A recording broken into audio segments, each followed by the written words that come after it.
1월은 2025년을 준비하는 달입니다. 중소벤처 소상공인 여러분들도 올 한 해를 계획하고 계실 텐데요. 그래서 준비했습니다. 2025년 중소벤처 소상공인 놓치면 아까운 지원 정책들을 저희가 시리즈로 소개를 해드릴 텐데요. 올해는 첫 번째로 소상공인 지원 정책에 대해서 설명해 드리도록 하겠습니다. 담당자분 모시고 이야기 나누도록 하겠습니다. 인사 부탁드립니다. 안녕하십니까. 소상공인 정책과에서 근무 중인 유재환 서기관입니다. 소상공인 분들에게 도움이 될 정책을 소개해드리도록 하겠습니다. 네, 서기관님. 요즘 소상공인들이 좀 어렵다 이런 말씀도 많이 하시는데 지금 현장의 목소리 어떻게 듣고 계신지 궁금합니다. 많은 분들이 경영비용 부담 증가에 큰 어려움을 겪고 있는데요. 인건비 임대료 그리고 최근 배달 택배비 등에 대해서 많이 어려움을 겪고 있습니다. 아울러 폐업하는 분들이 증가함에 따라서 이에 대한 정책들도 좀 고민이 필요할 것 같습니다.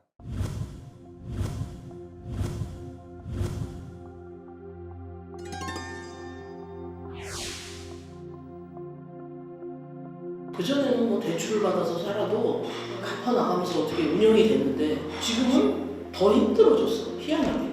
이게 배달해서 매출은 오르지만 그 배달비 부담이 많이 됩니다. 배달을 하면 할수록 물론 뭐 적자에 안 나겠지만 그냥 마진이 없는 상태에서 재료비가 올라가면 어쩔 수 없이 단가를 올려야 되잖아요. 그런 부분에서 악순환이 되고 있다고 저는 생각합니다. 물가는 오르는 반면에 오시는 분들은 적으니까 어떻게 해야 되나 솔직히 고민이 많이 되고 있습니다.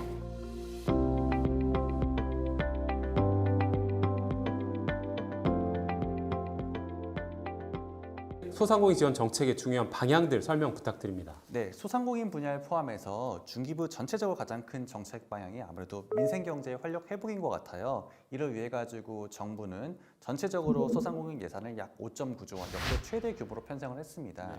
크게 이제 경영 부담 완화, 재기 지원 정책 방향을 하나씩 말씀드리고 추가적으로 혁신 소상공인들을 육성 지원한 방향도 말씀드리도록 하겠습니다. 네. 지금 이제 세 가지 키워드를 말씀하셨습니다. 경영 부담 완화, 재기 지원, 그리고 혁신 성장. 그럼 첫 번째로 경영 부담을 완화하기 위한 주목할 만한 정책 소개 부탁드립니다. 네, 소상공인들의 경영 부담 완화를 위해서 대표적인 정책은 올해 한시로 시행하는 배달 택배비 지원 사업입니다. 이 정책은 배달과 택배비가 최근에 늘어남에 따라서 어려움을 겪는 소상공인의 부담을 완화하기 위해서 25년도 한시로 시행을 하고요. 연매출 1억 400만 원 미만의 영세 소상공인 대상으로 최대 30만 원까지 지원할 예정입니다. 경영 부담을 겪고 있는 소상공인들한테 도움이 될 것 같은데 어떻게 신청하면 되나요? 네, 2월 중순에 사업 공고를 할 예정이며 소상공인 입사 플랫폼을 통해 신청하시면 됩니다. 자세한 신청 방법은 추후 공지하도록 하겠습니다. 네. 지금 경영 부담 완화 정책에 대한 설명을 해주셨고 두 번째 주목할 만한 정책 소개 부탁드립니다. 두 번째 정책은 폐업 소상공인들을 위한 내용입니다. 대표적으로 희망 리턴 패키지가 있는데요. 경영 위기에 처한 소상공인 분들께 폐업부터 재창업, 취업까지 모든 과정을 지원하는 원스톱 패키지입니다. 희망 리턴 패키지 사업 많이 들어봤는데 작년과 올해 달라지는 점 어떤 점들이 있을까요? 우선 소상공인들의 성공적인 제도전 지원을 위해 가지고 지원 예산 자체를 24년 1,500억 정도에서 25년 2,450억으로 약 60%나 증가하였습니다. 와, 60%요. 희망 리턴 패키지 사업은 크게 원스톱 폐업 지원, 특화 취업 지원, 재기 사업화 지원 세 가지 분야로 나눠지는데 제가 좀 설명을 드려도 될까요? 네, 말씀하시죠. 폐업 지원 관련해 가지고 24년도에는 점포 철거비를 최대 250만 원까지 지원했는데요. 올해는 이제 최대 400만 원까지 지원합니다. 와, 400만 원까지요. 많이 도움이 될 것 같은데 취업 관련해서는 어떤 변화가 있을까요? 네. 취업 교육은 기존에는 단기 프로그램 위주였다가 올해부터는 폐업자 특성을 고려해서 맞춤형으로 바꾸었는데요. 연령대별 교육 과정을 개설하고 폐업자의 심리 치유 및 회복 프로그램도 도입합니다. 또한 고용노동부와의 협업을 강화할 예정인데요.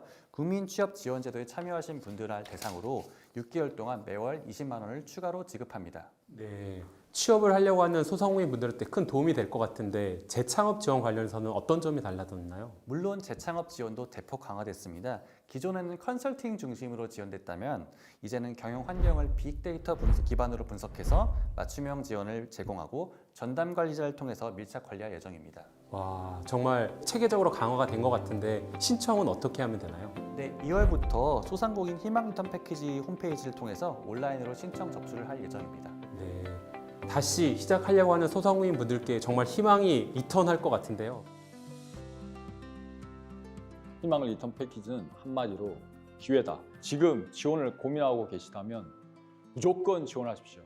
반드시 좋은 성과가 있을 겁니다. 나침판과 지도라고 생각합니다. 갈 길을 잃어서 어떻게 해야 할지 모르는 저와 같은 사람들에게 길의 방향과 방법을 알려주는 그런 제도인 것 같습니다.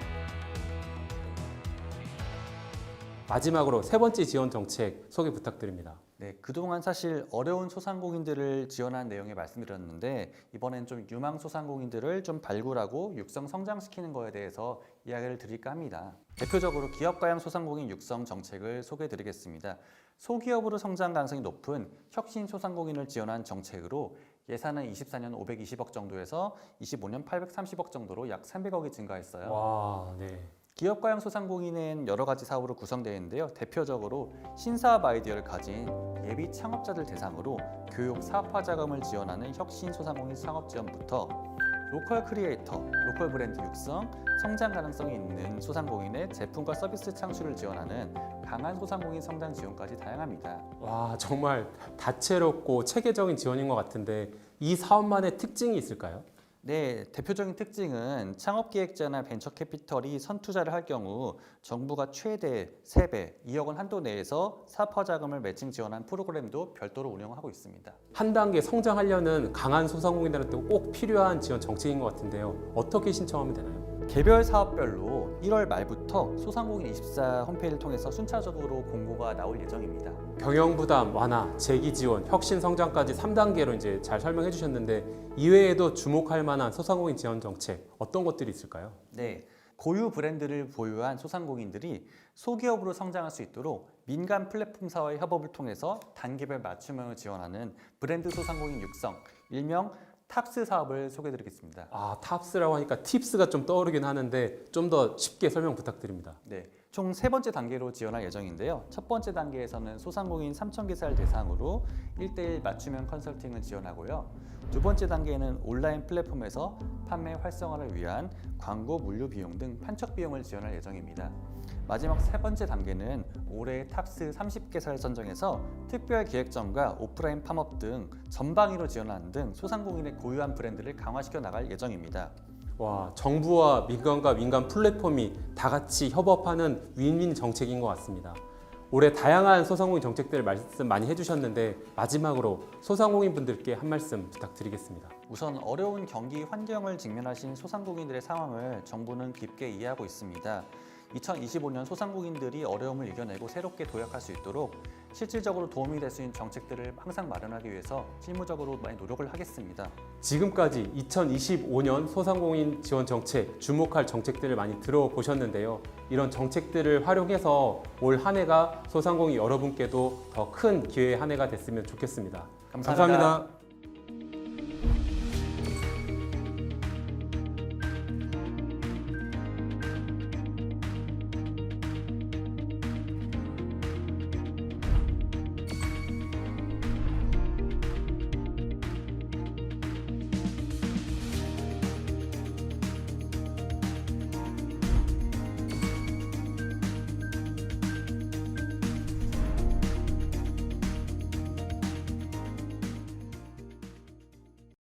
Thank you.